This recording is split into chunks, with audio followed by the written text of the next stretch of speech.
Success એકેડમીમાં આપ સૌનું સ્વાગત છે. આજના લેક્ચરમાં આપણે બોનસ શેર બહાર પાડવા, જેમાં દાખલા નંબર 28 અને આના પછીનો જે છે જે આપણું પાક્કું સરવૈયું બનાવવાનું છે એના રિલેટેડ દાખલો છે. તો છેલ્લે સુધી વિડીયોને જોજો, જેમાં આપણે પાક્કું સરવૈયું પણ બનાવીશું. ચલો દાખલા નંબર 28 જોઈએ પહેલા, જેમાં તમને એશિયન ઇન્ડસ્ટ્રીઝનું આપેલું છે. કંપનીની ભરપાઈ થયેલી મૂડી ₹5 લાખની છે કે જે 10 રૂપિયાનો એક એવા ઇક્વિટી શેરમાં વહેંચાયેલી છે. કંપનીનું ભેગું થયેલું કુલ સામાન્ય અનામત 2 લાખનું છે, જેમાંથી 1 લાખે બોનસ શેર આપવા માંગે છે. ચાલો તો બોનસ જ છે, ડાયરેક્ટ લખી નાખું. બોનસ શેર કેટલાનું આપવામાં આવે છે? 1 લાખમાં. ચલો, જેમાં 5000ના શેર દરેક 20 રૂપિયાનો એક એવા 10 રૂપિયા પ્રીમિયમ સામેલ છે અને બોનસ શેર અંગેની આપ કરો. આમાં શું કીધું છે? 20 રૂપિયાનું છે ને 10 રૂપિયા પ્રીમિયમ, તો 10 રૂપિયા શું થઈ જશે? શેર મૂડી. બોનસ શેમાંથી આપશું આપણને? તો કે સામાન્ય અનામત આપેલી છે તો સામાન્ય અનામતમાંથી આપી દેશું. ચલો પેલી અનામત, સામાન્ય અનામત ખાતે ઉધાર તે ઇક્વિટી શેર હોલ્ડરના બોનસ ખાતે 1 લાખ 1 લાખ. બીજામાં શું કીધું આપણને? શેર હોલ્ડરના બોનસ ખાતે ઉધારી તો કરી નાખીએ. શેર હોલ્ડરના બોનસ ખાતે ઉધાર 1 લાખ તે ઇક્વિટી શેર મૂડી ખાતે આપણે લખતા હતા અને અહીંયા તે જામીનગીરી પ્રીમિયમ પણ આવશે કેમ કે આપેલું છે.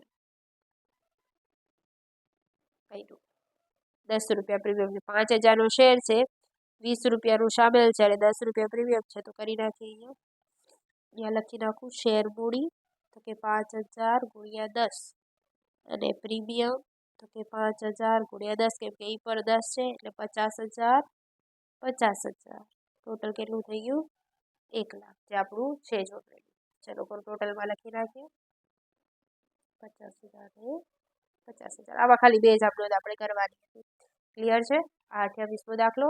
ચલો હવે આપણે જેમાં પાક્કું સરવૈયું આવે છે એવો દાખલો જોઈએ. દાખલા નંબર 17 જોઈએ છે, મયુર લિમિટેડ કરીને. દાખલા નંબર 17, મયુર લિમિટેડ. ચલો તમે એક વખત રકમ પહેલા જોઈ લો. મયુર લિમિટેડ કરીને તમને આપેલું છે. ટેલિગ્રામમાં પણ આપણી ચેનલ છે જેમાં આપણે પ્રીવિયસ યરના પેપરનું સોલ્યુશન કરીશું. તમે એમાં પણ જોઈન થઈ શકો છો. તેમાં આપણે આઈએમપી દાખલા પણ અપલોડ કરીએ છીએ. ઓકે, ચલો. 100 રૂપિયાનો એક એવા 7000 ઇક્વિટી શેર છે, 7 લાખ ટોટલ છે. તમને શું કીધું છે? કંપનીએ 7 equity share 4 equity share bonus તરીકે આપવા નક્કી કર્યું છે, જે માટે શેર પ્રીમિયમની પૂરેપૂરી રકમ લેવાની છે. અનામત ભંડોળમાંથી 1,60,000 લેવાનું છે અને બાકીની રકમ એ નફા નુકસાનમાંથી લેવાનું છે. ચલો પેલા ગણતરી કરી નાખીએ.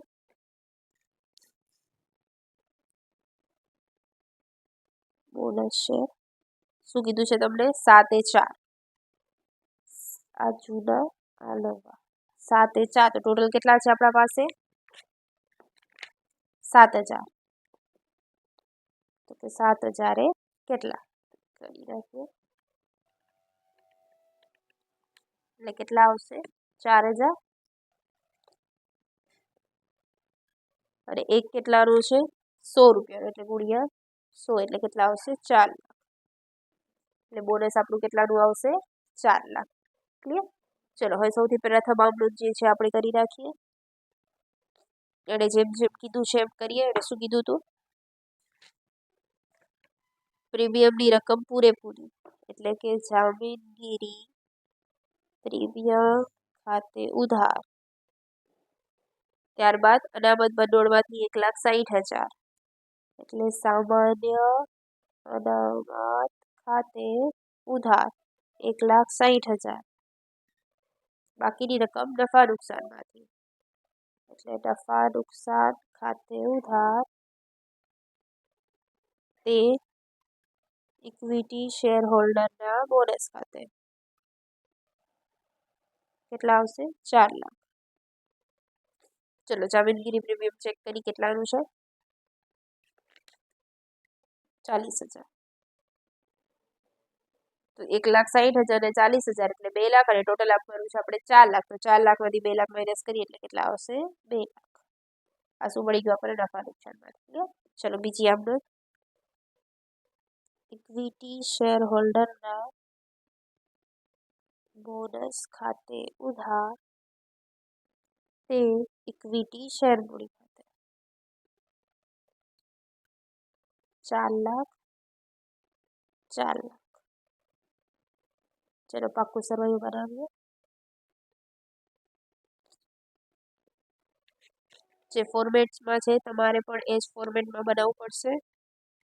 હું ડાયરેક્ટ જ લખી નાખું છું. ઇક્વિટી અને જવાબદારી તમારે આમાં જે ફોર્મેટ છે એ જ ફોર્મેટમાં લખવાનું છે. હું ડાયરેક્ટ લખું છું. ચલો શેર મૂડીમાં તમારી 7 લાખ તો હતી અને પ્લસ બોનસ મળ્યું 4 લાખ. તો 7 લાખ ને 4 લાખ એટલે કેટલું થઈ ગયું ટોટલ? 11 લાખ. ક્લિયર? ત્યારબાદ જામીનગીરી પ્રીમિયમ જે તમે પૂરેપૂરું યુઝ કરી નાખ્યું છે. નફા નુકસાન ખાતું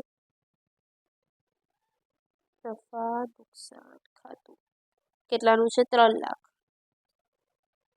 3 લાખમાંથી તમે 2 લાખ નફા નુકસાન ખાતું યુઝ કરી લીધું છે એટલે માઇનસ કરી નાખીએ તો કેટલા આવશે? 1 લાખ.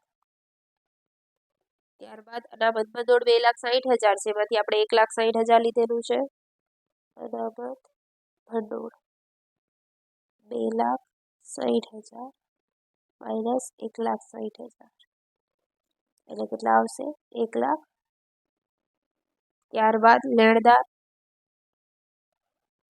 70,000. બસ ચલો ટોટલ વારી દઈએ તો 11 લાખ ને 12 લાખ 13,70,000. ચલો મિલકતોમાં જોઈએ. મિલકતોમાં તો એ જ આવશે જેમ છે આપણા પાસે. મિલકતો ચલો કાયમી આપેલી છે 10 લાખ. સ્ટોક 70,000 અને બેંક સિલક 3 લાખ.